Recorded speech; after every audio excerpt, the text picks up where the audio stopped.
हूं शैलेश। कोरोना को जी। लेकर कई तरह की नई खबरें आ रही हैं। एक खबर ये आई कि रूस ने कोरोना का वैक्सीन बना लिया है। कुछ और देश लगे हुए हैं, बहुत सारे देश लगे हुए हैं, करीब 130-35 प्रयोग इसके लिए हो रहे हैं और ऐसा लग रहा है कि रूस ने बाजी मार ली। लेकिन जिस दिन रूस के राष्ट्रपति पुतिन ने इसको बनाने की घोषणा की, उसके तुरंत बाद जो मेडिकल फ्रेटर्निटी है उसमें कई तरह की चर्चाएं भी शुरू हो गई। एक चर्चा ये हो रही है कि ये वैक्सीन शायद सफल नहीं हुई। कुछ लोगों का कहना है कि वैक्सीन में तीसरे चरण का ट्रायल अभी भी चल रहा है, वो पूरा ही नहीं हुआ है और इसलिए वैक्सीन को लॉन्च करने की बात जो है वो सही नहीं है। हालांकि उन्होंने तो ये भी घोषणा कर दी कि उनकी बेटी को भी वो लगाया जा रहा है। बहरहाल इसको लेकर क्या विवाद है? सचमुच में वैक्सीन कब तक आएगा? ब्रिटेन में कई जो इंस्टीट्यूट है उसको बनाने की कोशिश कर रहे हैं।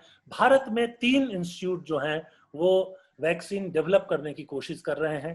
कितनी सफलता उनको अभी तक मिल पाई है और कितने दिनों में ये वैक्सीन बनेगा? उसके अलावा कोरोना के इलाज को लेकर के भी कई तरह की खबरें आ रही हैं। इस समय बिहार टॉप पर है, काफी बड़ी संख्या में रोगी वहां आ रहे हैं। दिल्ली में तो कुछ उतार है, लेकिन ऐसा लग रहा है कि बिहार, बंगाल वगैरह जो है वहां पर अब पीक की तरफ वो बढ़ने लगा है, यानी रोगियों की संख्या बढ़ने लगी है। तो आज हमने इस प्रोग्राम में 2 विशेषज्ञों को आमंत्रित किया है। दिल्ली से हैं डॉक्टर राजीव कुमार राजपूत, जो कि अपोलो हॉस्पिटल में सीनियर कंसल्टेंट हैं, कार्डियोलॉजी के विशेषज्ञ हैं। डॉक्टर राजपूत, स्वागत है आपका इस प्रोग्राम में। नमस्कार। उसके साथ साथ हमारे इस प्रोग्राम में शामिल हो रहे हैं डॉक्टर राजकमल चौधरी। डॉक्टर चौधरी बिहार के भागलपुर मेडिकल कॉलेज में एसोसिएट प्रोफेसर हैं और भागलपुर मेडिकल कॉलेज जो है वो नोडल सेंटर भी है जहां कोरोना का इलाज हो रहा है। अचानक बिहार में रोगी बढ़ने लगे हैं। हालांकि वहां सरकार का भी और बहुत सारे लोगों का दावा है कि लोग जो हैं वो आसानी से ठीक भी हो रहे हैं। तो डॉक्टर चौधरी, आपका भी स्वागत है इस प्रोग्राम में। नमस्कार। मैं सीधे सवालों पर आता हूं और डॉक्टर राजपूत, पहला सवाल आपसे कि रूस ने जो घोषणा कर दी है कि कोरोना का वैक्सीन बना लिया है, तो जो भी खबरें आ रही हैं, जो तथ्य सामने आए हैं, उसके आधार पर क्या कहा जाए? क्या सचमुच रूस जो है वैक्सीन बना चुका है और अब उसका प्रयोग शुरू हो जाएगा? देखिए शैलेश जी, ये थोड़ा सा जो अचानक रूस ने डिक्लेयर किया तो इसी से सभी थोड़ा सरप्राइज तो थे ही। देखिए, वैक्सीन बनाने की एक डेफिनेट स्टेजेस होती हैं और एक लिमिट से ज़्यादा उसको हम एक्सपेडाइट नहीं कर सकते। हमारे पास कितने भी रिसोर्सेज हों, कितना भी साइंटिफिक एक्सपर्टीज हो, हम एक अवधि के पहले वैक्सीन को ये जिसको कहते हैं ना फास्ट ट्रैक नहीं कर सकते। सो इसकी जो स्टेजेस हैं कि पहले उसकी इफिकेसी, सेफ्टी सब प्रूव हो, उसका एक सेट प्रोटोकॉल है जिसको पूरी दुनिया फॉलो करती है। अभी थोड़ा सरप्राइज हम जरूर हुए हैं सभी, पूरी मेडिकल फ्रेटर्निटी, कि सडनली ये कहाँ से वैक्सीन आ गया। देखिए, जो पेपर, जो इंफॉर्मेशन अवेलेबल है उसके हिसाब से जो ऑक्सफोर्ड और कैम्ब्रिज वाला लैब है वो सबसे ज्यादा आगे है, क्योंकि वहां पे उन्होंने सबसे पहले एक्सपेरिमेंट शुरू भी किए थे। जो फेज 1, फेज 2, फेज 3 वो सबसे आगे है।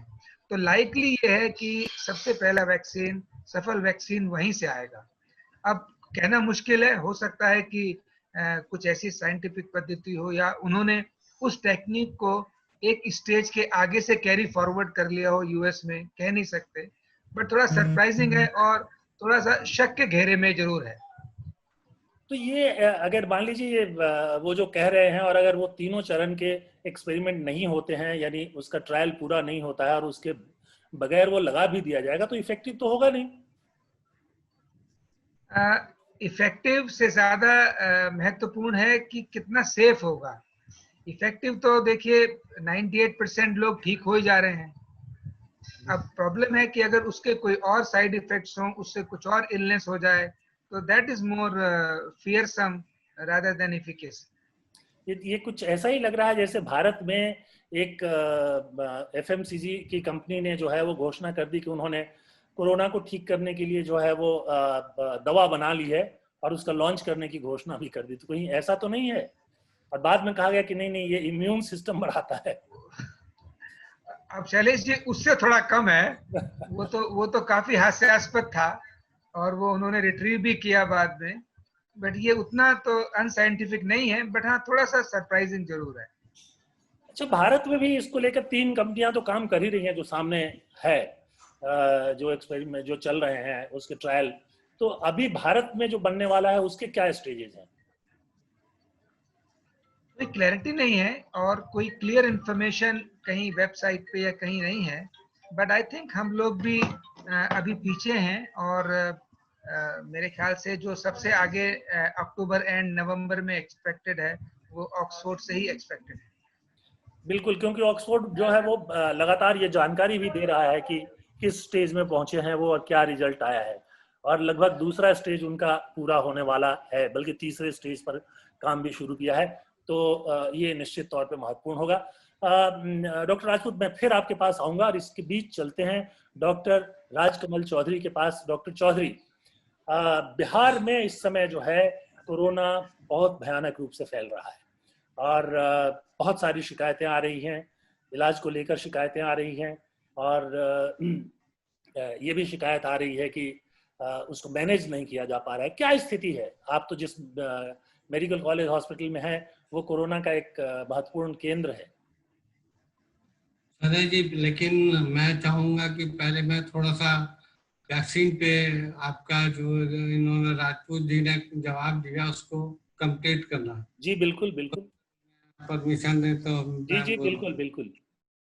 ऐसा है सर कि वैक्सीन जो होता है वो उसका जो भी देखभाल या स्टेजेस जो है सब चीज होता है global alliance of vaccine initiative, इसका केंद्र जो कि जेनेवा में है WHO से, और वही सारी वैक्सीन के लिए रिस्पॉन्सिबल होता है। उसको देने से पहले सब कुछ, मतलब चाहे मीजल्स वैक्सीन हो, चाहे इन्फ्लुएंजा वैक्सीन हो, चाहे कोई भी वैक्सीन हमारा पड़ता है जैसे कि पोलियो वैक्सीन, तो उसके लिए सब कुछ इनिशिएटिव करता है वही। तो उसमें ऐसा है कि मेरे को जो जानकारी है अभी उसका जो रशिया का वैक्सीन है उसका सिर्फ 2 स्टेज ही पास किया है, जबकि आपको 28 कंट्री है जिन्होंने तीनों ट्रायल पूरा कर लिया। उसमें से ये 29वां वैक्सीन है जो कि आपका रशिया का है। वो बोलता है कि उसका 2 ट्रायल पूरा हुआ है, लेकिन और वैक्सीन बोलता है कि मेरा 3 ट्रायल पूरा हुआ, लेकिन अभी उसका सेफ्टी एफिकेसी वो देख रहा है अभी सब लोग। दूसरी बात यह है कि किसी भी वैक्सीन को लाने में कोई बात नहीं है, जैसा कि राजपूत जी ने कहा वो मैं भी मानता हूँ कि सेफ्टी भी बहुत इम्पोर्टेंट चीज है, और सेफ्टी के बगैर किसी को वैक्सीन दे दो तो बहुत हार्म भी कर सकता है। दूसरी बात यह है कि आपको मैं बता रहा हूँ कि 27 कंट्रीज ने उसके वैक्सीन को खरीद लिया है, रशिया के वैक्सीन, जो लेटेस्ट मेरे पास जानकारी है। वहाँ पे आपके डॉक्टर करण सिंह सागर इसको डील करते हैं जेनेवा में, उनसे मेरी बात होती रहती है। तो वो बता रहे थे कि 28 कंट्रीज ने खरीद लिया है वैक्सीन। अब वैक्सीन बनना भी शुरू हो गया, वहाँ पूरा बन रहा है। अब बिना ट्रायल कंप्लीट किए हुए अगर वैक्सीन को बना दिया जाए और लगा दिया जाए तो हमको लगता है कि ये मतलब हम लोग के लिए बहुत बड़ी नाइंसाफी होगी। जाहिर सी बात है कि ये ह्यूमन सेफ्टी के साथ एक बड़ी समस्या होगी। और मैं फिर लौट करके बिहार पर आता हूं, क्योंकि बिहार में इस समय पीक पर है सारी चीज़ें जो हैं वहाँ काफ़ी ज़्यादा केस आ रहे हैं, काफ़ी तरह की समस्याएं भी सुनने को आ रही हैं, और एक बड़े केंद्र में आप हैं। तो क्या स्थिति है वहाँ? क्या क्या वहाँ जो लेकिन इलाज? भागलपुर का जो स्थिति है वो मैं आपको बता देता हूँ कि यहाँ पे हम लोगों का 4000 केस कल तक आया है। कल मतलब तक 4000 केस आया, और जिसमें कि हमारी 40 मौतें भी, 4,000 केस में 40 मौत का मतलब 1 पॉइंट कुछ % आएगा। तो इतना कम मौत हुआ, लेकिन हड़बड़ाहट लोगों में ज्यादा है, लोगों में घबराहट ज्यादा है।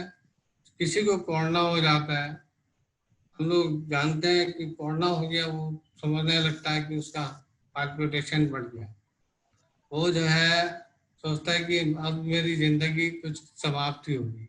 लेकिन हम बता रहे हैं कि कोरोना का कुछ ही पेशेंट, अगर हम बता रहे हैं कि आपको 2000 पेशेंट आए होंगे हमारे पास, तो उसमें से आपको हमारा तो क्योंकि नोडल ये प्लेस है हम लोग का मेडिकल कॉलेज, तो उसमें मात्र हमको लगता है कि 500 केस ही मैक्सिमम आएंगे, लेकिन साइटोकाइन स्टॉर्म या सीरियस केस, और उसमें भी अगर उसका हम लोगों ने आईसीयू मैनेजमेंट किया है कि आईसीयू में ऑक्सीजनेशन जो उसका पूरा हो जाए, ट्रीटमेंट जो चलता आते हैं हम लोग वो दे दिया जाए, तो पेशेंट रिकवर कर जाता है। वही पेशेंट मतलब मर जाते हैं इनको पहले से बहुत सारी प्री मॉर्बिड कंडीशंस होता है, जैसे हार्ट अटैक पहले से हो रखा है, जैसे किडनी डिजीज, जैसे आपका ये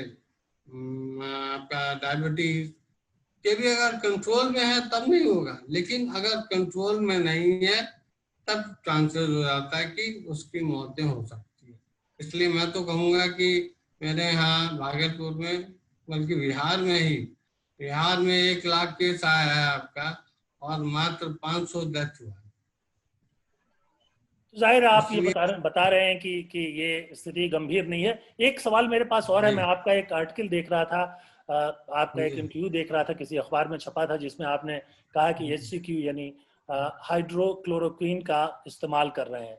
जहां तक मेरी जानकारी है कि HCQ जो है वो कई तरह का बैड इफेक्ट उसका जो होता है, साइड इफेक्ट्स बहुत सारे होते हैं, और दुनिया भर में उसको लेकर चर्चा हुई, क्योंकि डोनाल्ड ट्रंप ने सबसे पहले उस पर बात कर दी थी। पहले तो उन्होंने वो रिकमेंड कर रहे थे, बाद में अमेरिकी जो मेडिकल संस्थाएं हैं उन्होंने उसको रिजेक्ट कर दिया। तो ये जो आप इस्तेमाल कर रहे हैं, क्या ये सेफ है? ऐसा है कि मैं आपको बता रहा हूँ कि जब से ये प्रोग्राम शुरू है, ये मार्च से हम लोगों ने HCQS एकदम पेशेंट को देना शुरू किया, ईच एंड एवरी पेशेंट को। और मेरे को तो आज तक कोई पेशेंट ऐसा नहीं मिला जिसको कि हार्ट में कोई दिक्कत हो, जिसको अगर मान लिए बोल भी देता है कि हमको हार्ट में कोई प्रॉब्लम है, अगर एक्टोपिक्स आता है तब हम उसको मना कर देते हैं, लेकिन ऐसा कोई पेशेंट नहीं मिला। इसका एक एग्जांपल हम आपको दे देते हैं।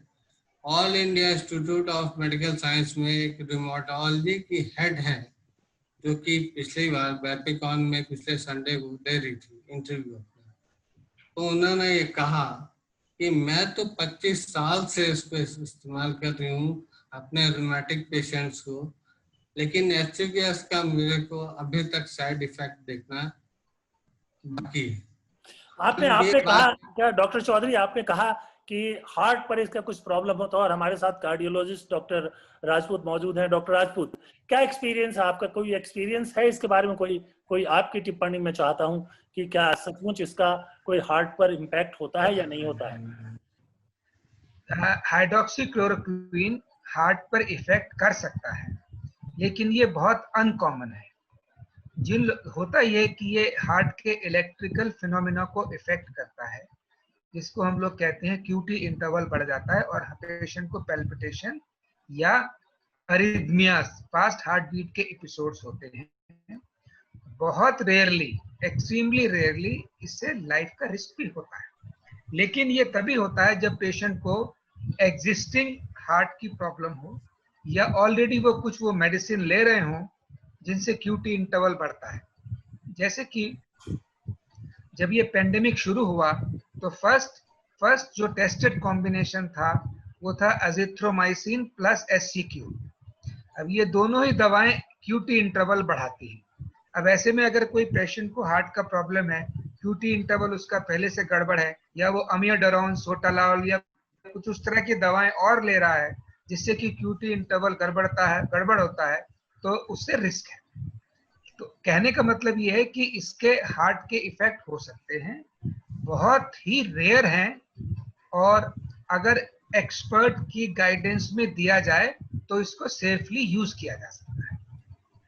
तो मैं डॉक्टर चौधरी से पूछता हूं कि मेरे पास ये सूचनाएं, ये खबरें आती रहती हैं कि रेमडेसिविर जो है उसका तो ब्लैक हो रहा है वहाँ। मेरे पास भी वहाँ से किसी ने फ़ोन किया था कि अगर वो उपलब्ध हो तो उसका एक दो कोर्स जो है वो खरीद करके मैं भेज दूँ। तो इतनी और वो इतना ज़्यादा उसका डिमांड है, सारा ब्लैक में मिल रहा है। वहाँ कह रहे हैं कि वो 20-25 हज़ार 1 लाख तक में बिक रहा है, जबकि 5-6 हज़ार उसकी कीमत है। तो ये जब हमारे पास HCQ जैसी सस्ती दवा उपलब्ध है, जिसके बारे में कहा जाता है कि लगभग एक तरह का ही इम्पैक्ट है दोनों का, वो भी जो है वो सिर्फ जो वायरस का प्रसार है उसको थोड़ा कम करता है, रेमडेसिविर भी, और HCQ भी लगभग जहाँ जितना मैं समझता हूँ वैसा ही कुछ काम करता है। तो क्यों लोग उसके पीछे भाग रहे हैं?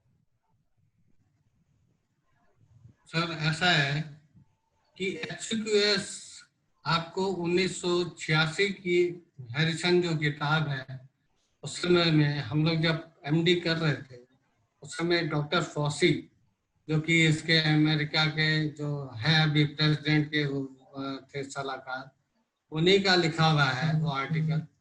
उसमें लिखा हुआ है कि it has an antiviral, HQS has got an antiviral effect। तो उस समय की बात है ये, हम समझते हैं 30 साल 40 साल पहले पुरानी बात होगी।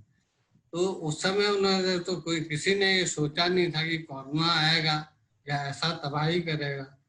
दूसरी बात है कि हमने रेमडेसिविर भी यहाँ चलाया लोगों को, और ये बात नहीं है, उसको जब देना चाहिए इंडिकेशन जो है उसका, जिस समय उसको देना चाहिए साइटोकाइन स्टॉर्म से पहले, उसको दे के देखा है, उसमें हमको इफेक्ट मिला भी है कुछ में, लेकिन उसके बाद के स्टेज में अगर जाइएगा, जब उसको लंग्स में इन्वॉल्वमेंट पूरा हो जाता है, तब उसका कोई इफेक्ट नहीं होता है।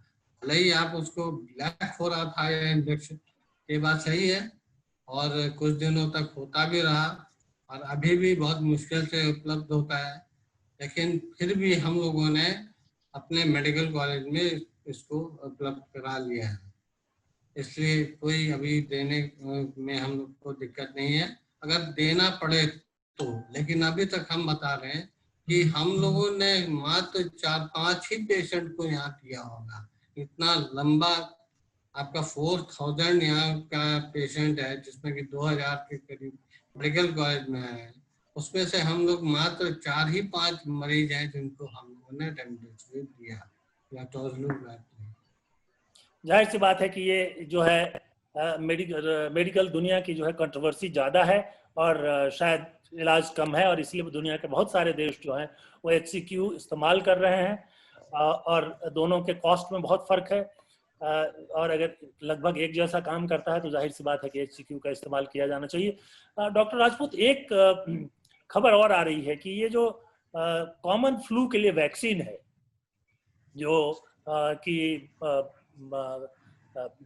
यूरोप में और अमेरिका में भी काफ़ी कॉमन है, हमारे यहाँ तो वैक्सीन कोई लेता नहीं है या दिया भी नहीं जाता, क्योंकि उस तरह की एक्यूट स्थितियाँ नहीं आती है, लेकिन वहाँ हर साल वो फ्लू का वैक्सीन करता है। तो एक खबर आई कि अगर वो ले लें तो वो भी प्रोटेक्ट करता है। इसमें कितना दम है?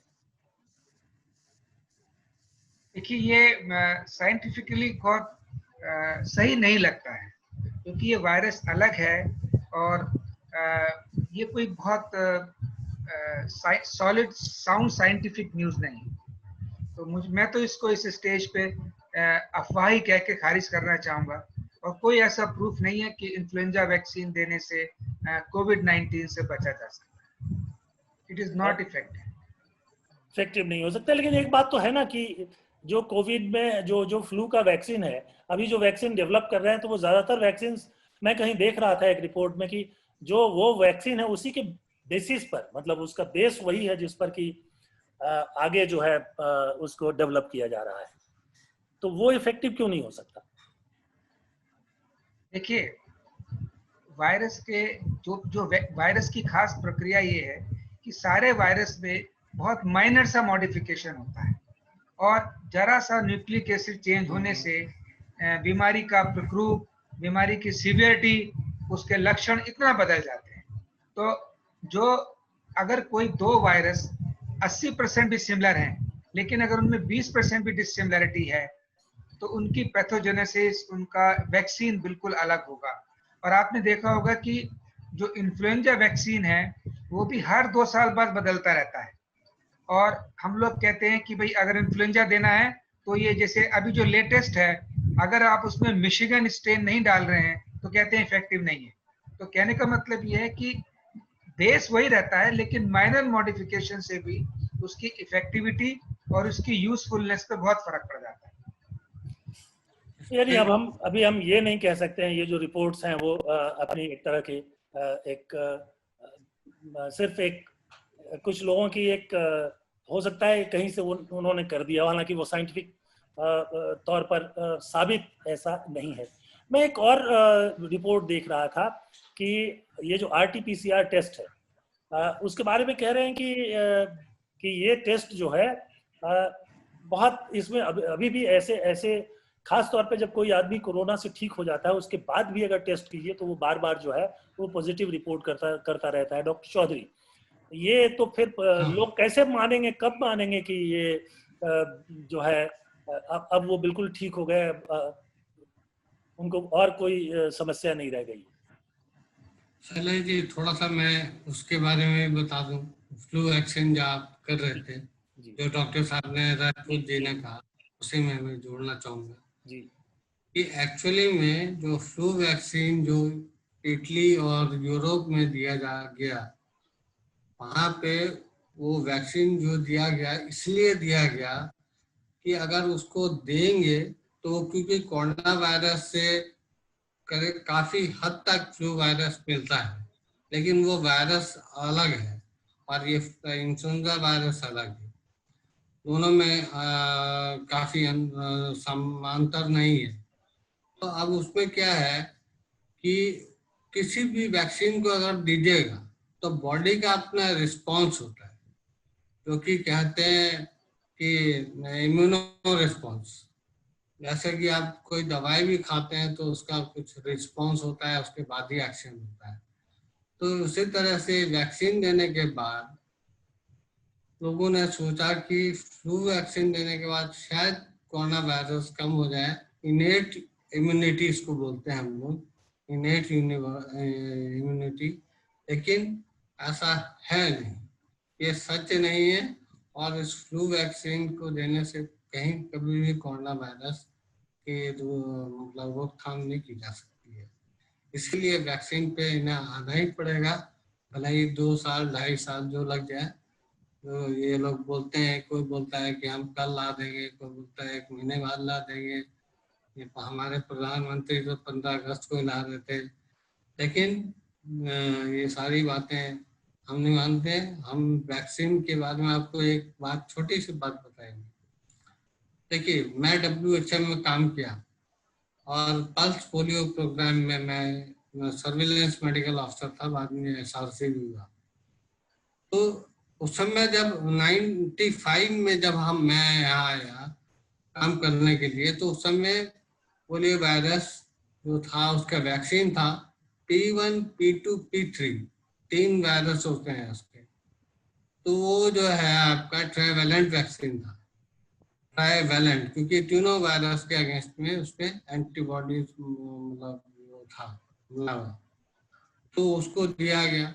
तो उससे क्या हुआ कि थोड़े दिनों बाद आपका 2001 में आपका P2 तो खत्म हो गया, इंडिया से खत्म हो गया।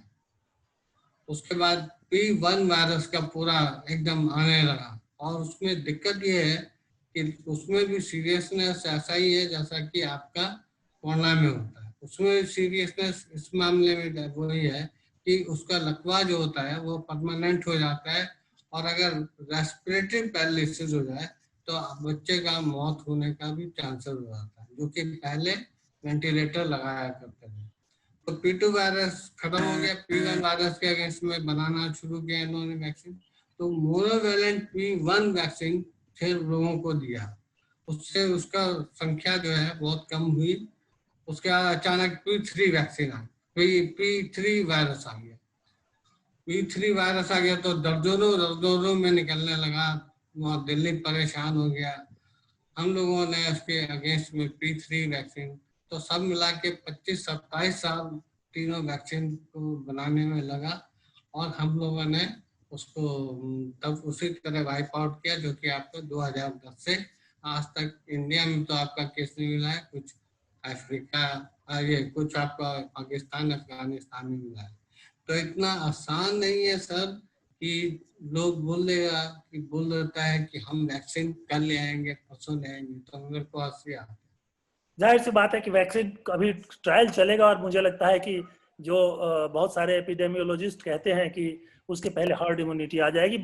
समय बहुत ही कम रह गया है हमारे पास, और बहुत क्विकली जो ये अगला सवाल हमने रखा है कि RT-PCR टेस्ट के बाद भी, जो ठीक होने के बाद भी जो है बहुत सारे लोग जो हैं पॉजिटिव पाए जा रहे हैं। बल्कि ICMR ने तो अब जो है वो ये कह दिया है कि ठीक होने के बाद वो टेस्ट करने की जरूरत ही नहीं है। कम से कम जो होम क्वारंटीन में, मतलब घर पे जिनका इलाज किया गया है, उनको जो है टेस्ट करो ही नहीं, 10 दिनों के बाद उनको डिक्लेयर कर दें कि वो ठीक हो गए, और उसके 1 सप्ताह के बाद यानी 16-17 दिनों के बाद उनको फ्री कर दें। तो क्या ये टेस्ट जो है असफल हो रहा है? नहीं, मैं ये बता रहा हूँ कि RT-PCR टेस्ट जो है वो आपका, लोगों ने देखा ये है कि कोरोना वायरस 10 दिनों में खत्म हो जाता है, लेकिन ये कभी कभी 14 दिन में लगता है, और कभी कभी आप एक बॉम्बे का केस आया था हमारे यहाँ, जो कि 42 दिन के बाद उसका RT-PCR नेगेटिव हुआ। लेकिन रिसर्च जो CDC वगैरह का है, जो उसमें बताता है कि RT-PCR पॉजिटिव हो सकता है, इसलिए क्योंकि उसमें जो है डेड RNA को भी रीड करने का उसमें संभावना रहती है, और क्योंकि डेड RNA को रीड कर लेता है तो RT-PCR पॉजिटिव आ जाता है। तो इसलिए बोलता है कि आप पेशेंट को घर भेज दिए, 7 दिन के लिए क्वारंटाइन कर दिए, और तब पेशेंट ठीक हो जाएगा। डॉक्टर राजपूत, एक आखिरी सवाल। अभी अब जब 2 तरह के टेस्ट थे, और जिसमें कोरोना को हम करते हैं कि RT-PCR था, उसके बारे में ये तो अब आ ही गया है सामने कि उसमें उसके आधार पर ये डिक्लेयर नहीं किया जा सकता, मतलब उसमें कहीं ना कहीं वो उस जांच के बाद वो बार बार आता रहता है। दूसरा जो टेस्ट है उसमें पहले से ही ये था कि उसमें 20-30% तक फॉल्स नेगेटिव या फॉल्स पॉजिटिव हो सकता है। So what is the way out? कैसे लोग ये समझेंगे कि अब जो है वो कोरोना से मुक्त हो चुके हैं?